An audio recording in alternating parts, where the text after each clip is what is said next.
In today's video, I'm going to talk about the most difficult experience I have had as an ME-CFS patient, when my illness was so severe that it actually created symptoms that felt and were life-threatening, in which I came to feel that actually I wasn't going to make it to my next birthday, that I was dying, and a period that ended in me being hospitalised, in which I was diagnosed as mentally ill. And so how basically, had I died from those symptoms, my cause of death would have been listed as mental illness, and that is what my friends and family would have been told. So today I'm going to tell you all about that period of time, the symptoms I had, the experience in hospital, and how ultimately I managed to resolve those symptoms myself, with no thanks to the doctors who saw me in that hospital. But first, my name is Patrick Usher, and I am author of the book Understanding ME-CFS and Strategies for Healing, in which I talk about the latest, most exciting research into ME-CFS, which provides a unifying model of the illness, as well as talking about the various treatment strategies that I have tried in order to improve my own quality of life. Links for the book are in the description box. So the period I'm talking about goes from mid-2020 until the end of January 2021. And it's very hard for me now, looking back, to think of this time, because I've almost tried to put a lid over it. It was something that marked a change in my experience of having ME-CFS, where it went from being pretty horrible, pretty debilitating, I was often housebound, to actually something so traumatic that it felt it could kill me. Now, the symptoms that I had in that 6-month period revolved around extreme unquenchable thirst. In and of itself, you might say, well, how is that going to feel life-threatening? The thing that I know now is that that extreme thirst was caused by drops in blood volume. Now, low blood volume, central characteristic of ME-CFS. To cut a long story short, particularly when you crash, you get these little drops in blood volume. Now, the brain has a thirst centre for blood and a thirst centre for water. I didn't know that at the time. Very few people know that. But what was actually happening was that I was getting this intense thirst signal being created because of these blood volume drops, and in fact because of the general low blood volume. Now, drinking water, plain water, in response to that is not going to work, because blood is salty stuff, and in ME, the body cannot retain salt normally. I've done a previous video about that. But it can't retain salt normally, and you drink this water and it just passes straight through you. In, out, in, out. So you never quench your thirst. A further difficulty for me at that time was, as an experiment, I had adopted a very low salt diet. Back then, I wasn't very savvy about what's going on in ME-CFS. But as soon as I went on a low salt diet, my thirst, which I had already, but had been more manageable, absolutely extreme. So on a typical day, I was drinking between 5 to 8 litres of water. And that's a lot. And I wish I could have tried to take a step back and think, why isn't this working? Why is this thirst always remaining? Whatever I do, I can't quench it. But it got so bad, this thirst, that just in the same way that someone who, is desperate for their next breath of air because someone's, strangling them or something, I was just thinking so much about how could this thirst was awful, and I was just stuck in this cycle. And then when I crashed, the thirst became unreal, just unreal. Every single fibre of my body was screaming with thirst. I cannot even convey to you what level it felt like. It just felt like every single cell in my body was crying out for its thirst to be quenched. It was so intense. And in those times, it's so hard for me now to even think of this.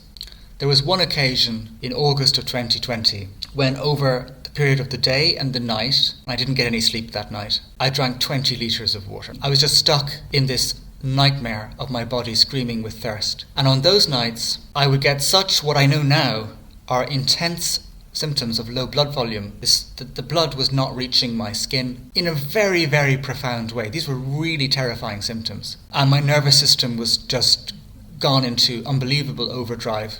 And on those nights, which were the greatest hell I've ever experienced in my life, I thought I was going to die. This is what death feels like. I remember at that time of an afternoon, after one of these nights of not sleeping at all. In fact, I had a 4-night period where I didn't sleep on 3 of the nights. So the first 2 I didn't sleep at all. 3rd night I got sleep. 4th night I didn't get sleep. And eventually things started to stabilise a bit. Although over that whole period of that 6 months, I think I had about 12 nights altogether where I didn't get any sleep. But I remember going to my father and putting my arms around him and just saying, please just say I'm going to be all right, because I don't think I'm going to make it. That was how I was feeling. So this was a very dark period, and it kept going, and I couldn't work out why it was happening. And I wondered, did I have diabetes insipidus, which is a condition where you also are producing tons of dilute urine, and in that case your antidiuretic hormone levels, which the hormone that conserves water is not able to be produced. I wondered, was it that? I didn't know what on earth was happening to me. We come towards the end of January 2021. I had another one of these nights with no sleep, very severe symptoms, and as I was coming towards the second night, I knew that I was still so ill that I was probably going to have another night with no sleep. And so I just said, Patrick, I'm going to go to hospital because this suffering is so intense. I haven't worked this out myself. I need to get into a hospital bed. I need them to tell me what's wrong with me. Packed a bag, I got a taxi, and I went to my local hospital in Dublin. This was 11 o'clock at night. I was triaged. I was tested for my blood sodium levels, and about 3 hours later or something, I'm seen to, and they say your blood sodium level is very low. So it was 116, and the normal range is about 135 to 143, I think, or 145, something like that. Well, you can die from that level of hyponatremia. So cerebral swelling, where the water gets into the brain and you go into a coma. So I was at that level. Now somehow I was still functioning, but that's where I was. So they put me in a ward, and their initial diagnosis was psychogenic polydipsia. That would be their ultimate diagnosis too, but what they said to me straight away was, we think you have psychogenic polydipsia. Now, psychogenic polydipsia is a mental health condition where the idea is that people are drinking a lot of water, not because they need to, but because they are mentally ill. Now, there can be some varieties on that in terms of maybe sometimes people are drinking a lot of water because of a medication that's causing them to feel unusually thirsty. But basically, what this condition suggests is that that's why people are doing this. So I was in this hospital bed. I was there for almost a week altogether. And I knew that they were treating me, not all of them, some of them were very nice to me and professional, but a lot of the time I felt like I was being treated as if I were mentally ill. And there was, for example, people would come to me and say, do we need to go to the toilet with you? Are you going to drink water behind our back in there? You're only in here because you were drinking so much water. And at one point I was standing door of the ward, and I heard a nurse and a doctor talking about me, and the doctor was saying, in this ward we have Patrick, and he's been diagnosed with psychogenic polydipsia. And then I'm going to spare the nitty-gritty of what happened during that week in hospital. It was very intense because at a certain point there were issues with my blood sodium levels, and I had to end up wearing a catheter. I was monitored every 2 hours in relation to my bloods, morning and night.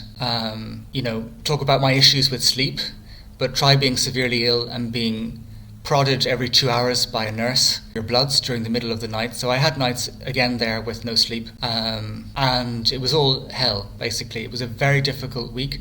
And later on, when I requested my medical records a couple of years later, I saw that basically they considered my case tenuous, touch and go, and that they were treating me in that ward almost the same as they would have been had I been in intensive care. And the reason I hadn't been put in intensive care was because ultimately the kind of things they would have been doing would have been so similar, and also because they had difficulties with the beds, the number of beds in the ICU. So I tried to explain to them ME-CFS patients were or could be very thirsty. I'd already been aware of that. I talked about papers that showed a downregulation of water and salt hormones in the body, but they didn't want to know. They just dismissed everything out of hand. And they were like, oh, you've got ME, that means you're a bit tired, a bit achy, is that what that means? They knew nothing. And when I got the discharge letter, it said patient admitted with self-diagnosed ME, which is not true. Anyway, that's what happened. And in the end of the day, because the situation was so serious and so severe, I just let myself go completely into doing, whatever they said. I didn't really have any choice. It was a situation where I'd been put at death's door from my illness, and I was being treated as if I was mentally ill, and instead having to trust that things would somehow work out all right, even though they were looking at me from the wrong angle. So it was a completely powerless situation. Now, in the end, they did something called the water deprivation test. And the idea of this test is to distinguish between diabetes insipidus, which is nothing to do with diabetes mellitus. It's a different problem. It's caused, as I say, by the inability of the brain to produce antidiuretic hormone. So distinguish between that and psychogenic polydipsia. So the idea is you don't drink any water at all for a 24-hour period, or 18 hours, 20 hours, whatever, and you see, can the person produce concentrated urine? And if they can, it means that their antidiuretic hormone levels are working. They never needed to drink so much water. They were just doing it because they were mentally ill. Versus if it remains dilute, you have diabetes insipidus. So that was the test they did. About 18 hours in, I start to produce concentrated urine. So my antidiuretic hormone level is working. Now, from the point of view of a thirst caused by low blood volume, this test is completely irrelevant because it's assuming the thirst is only about water. It's not taking into account that there's the brain's second thirst center. It's basically the equivalent of testing a patient's elbow and saying, oh, your elbow's fine, you're all good to go, when actually that person has a broken leg and they're screaming in agony because of that. But anyway, that's what happens. So that's how their diagnosis was confirmed. And then they eventually they discharged me when my sodium levels were normal, and I got home. I actually found that when my sodium levels normalized, my thirst reduced a lot. And so despite being supposedly mentally ill, I did my best to only drink around a couple of litres of water a day. However, 2 weeks later, I crashed, and then the thirst became extreme again. And it was at that point that I realised, Patrick, I've got to work something out. And I was reading a book about hyponatremia. I came across in that book a diagram which talked about how there are these two thirst centres, one for water, one for blood. I connected the dots between that and the low blood volume in ME-CFS. I went out and bought packets of oral rehydration solution, which boost blood volume very effectively. I drank them, and guess what? The thirst went way down. And that was the reason that I had been so ill, was because my body was not able to maintain a normal amount of blood. And so from that point on, I turned this around. And these days, I don't drink more than 2 litres of fluid, full stop. I managed to combat this symptom myself. Those awful nighttime symptoms of extreme thirst, I can switch them off by drinking oral rehydration solution. I'm going to do other videos on this topic. But I spent a year researching this psychogenic polydipsia condition, also known as primary polydipsia, and I wrote a book about it. When you read through the research, for reasons I will go into in other videos, it is most likely a catastrophic Freudian mistake, which has always been a misreading of the biomedical thirst caused by low blood volume in ME-CFS, POTS, and now of course long COVID. And I have come across other ME-CFS patients who have been diagnosed with psychogenic polydipsia, who have been denied fluids. One person, a very severe patient, and whose cause of death was attributed to this, and I saw their carer write saying that they knew that wasn't the case, that actually it was the ME-CFS that had killed this patient. Part of my own mission now is to try and actually challenge this psychogenic polydipsia, and because basically it was developed in the 40s and 50s with lots of Freudian conceptions, and it's never really been updated since then. There's hardly any research. People are just happy with this status quo, and it's something that I really want to try and fight. Anyway, that's not what this video is about. I'm going to do more videos on this topic. The next one will be a kind of discussion with a bit like a mini lecture on why I think psychogenic polydipsia is a mistake, so watch out for that. Basically, that was the worst period of my life. I was really so ill, I didn't think I'd make it to see my next birthday, and in the end, if that had happened, it would have been attributed to mental illness. I'm grateful that they got me out of the low blood sodium, actually. I am very grateful to that aspect of what happened in the hospital, but on the flip side, I can also say with a lot of certainty that it could have gone either way. The way the care was happening, the fact that they knew nothing about the real problems, it could have gone either way. This is something that, as I say, there are other ME patients who have this misdiagnosis, but more broadly it also speaks to, it doesn't have to be the thirst, but a common experience among ME patients of being in hospital settings, particularly if they're more severe, where they are disbelieved, where they're not taken seriously, where their symptoms are psychologized. It's just that in my case it was caused by these particular symptoms. So that's it for this video. Please leave your thoughts down below on this, and maybe your own experiences with being psychologized, and I look forward to reading your comments, and I will see you in the next video.